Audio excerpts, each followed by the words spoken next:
Hello दोस्तों, मैं आप सभी का स्वागत करता हूं मेरे चैनल आरटी एंटरटेनमेंट में।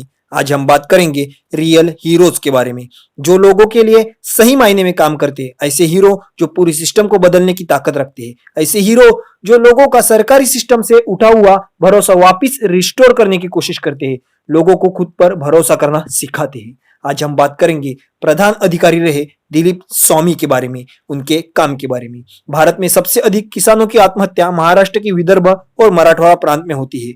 ये बात है साल 2004 और 5 की, जब विदर्भ के यवतमाल जिले का नाम भी कोई लेता था तो मन में और आंखों के सामने डोरी से लटके हुए किसान भाई आते थे, क्योंकि तभी यवतमाल जिले की पहचान फार्मर्स सुसाइड डिस्ट्रिक्ट ऐसी पड़ी थी।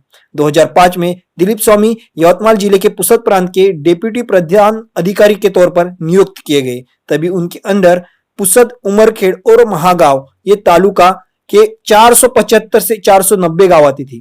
तभी उन्होंने प्रण लिया कि जिस प्रांत की पहचान फार्मर सुसाइड ऐसी है, उसे मैं फार्मर सुसाइड फ्री प्रांत ऐसी नई पहचान दूंगा। यही मेरा सबसे पहला और महत्वपूर्ण काम रहेगा। सबसे पहले उन्होंने हर एक गांव में जाके जिस घर में आत्महत्या हुई थी उन लोगों को भेंट दी, उनके साथ बातें की। इसमें उन्हें ये ध्यान में आया कि लोगों के दिलों में जीवन व्यतीत करने की इच्छा ही नहीं थी।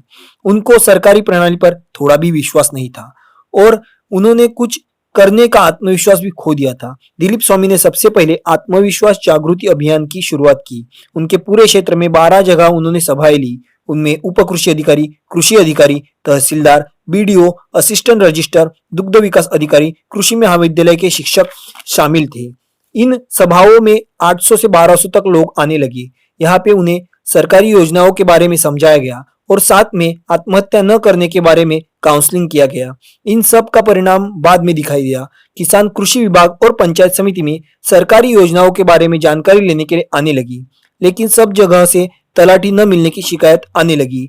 इसलिए स्वामी ने सब तलाटियों की मीटिंग बुलाई, उन्हें ताकीद दी और उनके भी प्रॉब्लम सॉल्व किए। जैसे कुछ जगह कार्यालय की हालत बदतर थी, उसे ठीक करवाया गया। सरकार की योजनाएं क्यों विफल होती है, इसके बारे में दिलीप स्वामी जी ने कहा, जिनके लिए ये योजनाएं बनाई जाती है उन गरीब किसानों तक, गरीब लोगों तक ये पहुंच ही नहीं पाती है। उन्होंने अर्ज दीजिए तुरंत कर्ज लीजिए जैसी योजनाएं भी चलाई। छोटे विद्यार्थी मित्रों के साथ मिलकर हर गांव के स्कूल से प्रभात फेरी निकाली और लोगों में जागरूकता फैलाई। किसान सुसाइड पे सोल्यूशन ऐसे निबंध और वक्तृत्व स्पर्धा भी ली, जिसमें विद्यार्थियों ने बड़े तौर पर सहभाग लिया। उनके पुस्तक के 3 साल के समय में उन्होंने बहुत सारी योजनाएं और अभियान चलाए। शुरुआत के 2 साल यानी 2005 से 2007 में उन्होंने किसान आत्महत्या 60% मतलब 60% से कम की। तीसरे साल में उन्होंने ये प्रतिशत 80% तक ले आए। उनको ये प्रतिशत 100% करना था, मतलब जीरो सुसाइड, पर वो उसे पूरा नहीं कर पाए। लेकिन जहां 100 किसान आत्महत्या कर रहे थे, उनके प्रयासों के कारण ये 20 से 25 किसान आत्महत्या तक सीमित किया गया। बड़े तौर पे उन्हें इसमें सफलता मिली। पंजाब राव कृषि विद्यापीठ ने कहा है कि यवतमाल जिले के 20% जमीन रुई के उत्पादन के लिए सही है, बाकी 80% जमीन रुई के उत्पादन योग्य नहीं है। तो भी वहां पे 75 से 82% लोग रुई का उत्पादन ही लेते हैं। ये सोच बदलकर जमीन के हिसाब से उत्पादन लेना जरूरी है।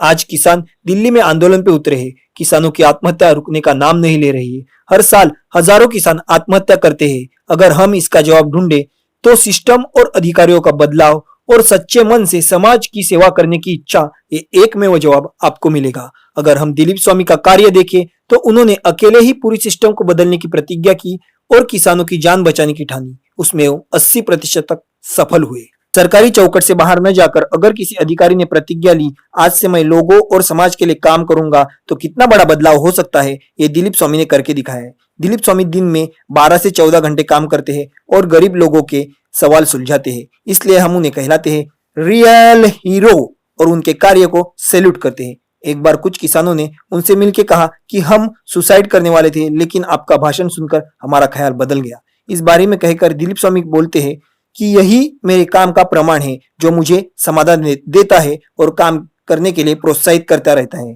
तो दोस्तों, अगर आपको हमारी कहानी अच्छी लगी तो लाइक जरूर करिए। धन्यवाद।